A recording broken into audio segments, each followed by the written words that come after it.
Hey guys, I'm back with another tutorial video. In this following tutorial, I'm going to show you how you can turn on Twitch Whisper on your device.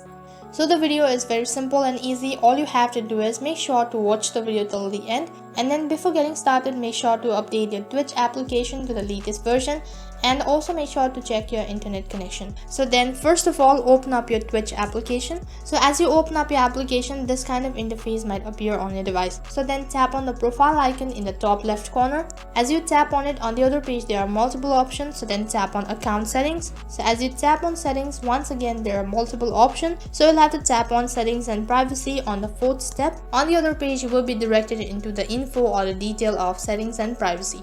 You can see right at the bottom there is an option as block whispers from strangers. In case this option was enabled, then you won't be receiving any messages or any notification from strangers. So then in order to turn it on, or in order to receive notifications, or in order to receive whispers, then all you have to do is tap on the button right in the corner. Now you'll be able to receive notification or an update from any other stranger as well. So then that is how you can turn on Twitch Whisper on your device. So that is all for this video. I hope the video was helpful. Make sure to like, share, subscribe, and also hit the bell icon so that you never miss an update.